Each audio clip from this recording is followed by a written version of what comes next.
నరసింహ విషయానికి వస్తే ఇటువంటి నరసింహ లాంటి వ్యక్తులు ఉండటానికి కారణం కూడా అతను కాదు, మనమే. ఏ విధంగా అంటే కనుక అవసరం లేకపోయినా కూడా ఓర్పుగా ఉండాలి, భర్త ఉంటే చాలు అనేటటువంటి విధంగా తెలియకుండానే ఆ మనిషిని ప్రోత్సహించేటటువంటి ఆలోచన శైలి ఉండేటటువంటి రాణి లాంటి వాళ్ళు కానీ, లక్ష్మి లాంటి వారు కానీ. అప్పుడు రాణి, ఇప్పుడు లక్ష్మి. ఇది నెంబర్ 1.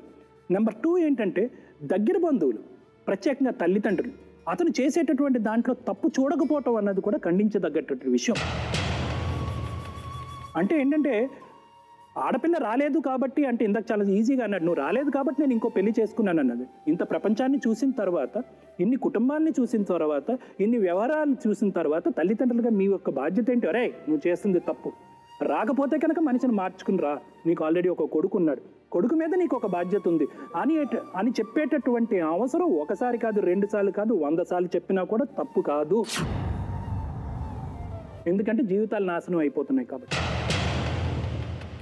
ఇంకొకటి ఏంటంటే నరసింహ గారు, తప్పుగా అనుకోకండి కానీ మీలో 3 క్యారెక్టరిస్టిక్స్ సహజంగా నాకు కనిపించినాయి. అది బహుశా మీకు ఇప్పుడు వరకు తెలుసో లేదో కానీ తెలుసుకుంటే చాలా మంచిది. మీరు చాలా కష్టజీవి, సూపర్, చాలా మంచిది. ఎందుకంటే కనుక మీరు కష్టపడితేనే మొత్తం ఇల్లంతా గడుస్తుంది. కానీ ఏంటంటే కష్టపడేటటువంటి వ్యక్తికి ఉండకూడనటువంటి ఇంకో అంశం, ప్రత్యేకంగా భర్తకు ఉండకూడవలసిన అంశం ఏంటంటే గర్వం. ఇది నాకు మాత్రం చాలా బాగా కనిపించినటువంటిది. నేను మగాణ్ణి, నేను భర్తని, లేదంటే నేను కష్టపడుతున్నాను కాబట్టి ఇంటికి వచ్చిన తర్వాత ఆడవాళ్ళు నేను ఎలా చెప్తే అలా పడుండాలి అనేటటువంటి ఆలోచన శైలి బహుశా మన సమాజంలో చాలామందికి ఉంది మేడం. అటువంటి దాంట్లో ఒక 20-30% ఎక్కువ ఉన్నటువంటి వ్యక్తి నరసింహ. సో దానివల్ల ఏంటంటే ఆటోమేటిక్గా నేను మగాడిని కాబట్టి ఇంటికి వస్తాను, ఇంటికి వచ్చిన తర్వాత తాగుతాను, తాగిన తర్వాత కొడతాను, కొడితే కనుక నువ్వు పడాలి. ఈ సైకాలజీ, ఈ లాజిక్ అన్నది ప్రమాదం. నెంబర్ 1. నెంబర్ 2 ఏంటంటే కోపం. మీ కోపం చాలా ఎక్కువ. అంటే ఏంటంటే ఒక ఫిక్స్డ్ ప్యాటర్న్, ఒక వ్యక్తిని మీరు ముందుగానే నిర్ణయిస్తారు. ఆడది భార్య అంటే కనుక ఈ విధంగా వ్యవహరించాలి, ఇలా వ్యవహరించకపోతే కనుక నాకు కోపం వస్తుంది. అవతల వ్యక్తి యొక్క అవసరం ఏంటి అన్నది తెలుసుకోకుండా అలా నియమ నిబంధనలు పెట్టడం అన్నది తప్పు. ఇవన్నీ కాకుండా 4వ అంశం ముఖ్యమైనటువంటిది ఏంటంటే కనుక ఇటువంటి గర్వం, ఇటువంటి కోపం, ప్రత్యేకంగా కష్టపడేటటువంటి వ్యక్తికి తాగినప్పుడు ఉన్న ఆ 10% సహనం కాస్త నశిస్తుంది. మీరు ఏం చేస్తారు అనేటటువంటిది మీరు ఆలోచించడం అన్నది జరుగుతుంది. లక్ష్మి విషయానికి వస్తే మేడం, బహుశా అన్నీ తెలిసిన వాళ్ళకి చెప్పచ్చు, ఏమీ తెలియని వాళ్ళకి చెప్పచ్చు. సగం తెలిసి తెలియకుండా నీ గొయ్య నువ్వే తవ్వుకుని అందులో కూరుకుపోయేటటువంటి నీలాంటి వ్యక్తిత్వం ఉండేటటువంటి వాళ్ళకి ఏం చెప్పమంటారు? ఎలా చెప్పమంటారు? ఇది నువ్వు అడుక్కోవాల్సినటువంటి ప్రశ్న అమ్మ. నువ్వు ఈరోజు అక్కడ నిలబడినటువంటి స్థానం, నువ్వు అతని పక్కన కూర్చున్నటువంటి స్థానం చాలా సెక్యూర్ అని అనుకుంటున్నావు, అది ఒక గ్యారంటీ అనుకుంటున్నావు. దాని గ్యారంటీ లేదు. అమ్మా, అలాంటి వాళ్ళది నిజమైన ప్రేమ కాదు, అది వ్యామోహం.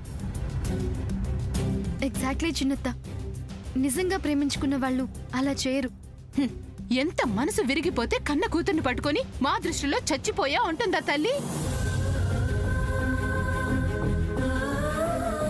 అది సరే అమ్మా, తన కూతురుతో తన మాట అనేటప్పుడు ఆమె మాటల్లో వ్యథ, కళ్ళల్లో బాధ గమనించావమ్మా? పెద్దబాబుకు బర్త్డే విషెస్ చెప్పు కూడా వెళ్ళాం కదా. ఊరికే ఎలా కాలిపోతుంది? మంట పెడితేనో పడితేనో తగలబడుతుంది.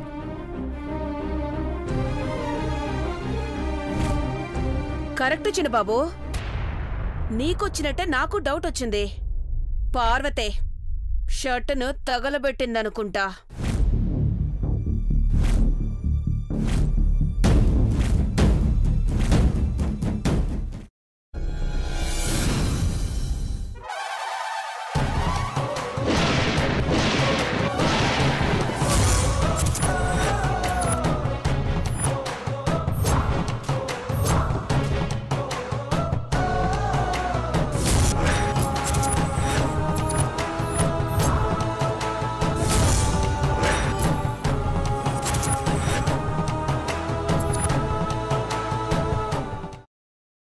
తర్వాత పొట్టు తీసేసి చాప్ చేసి పక్కన పెట్టుకోవాలి.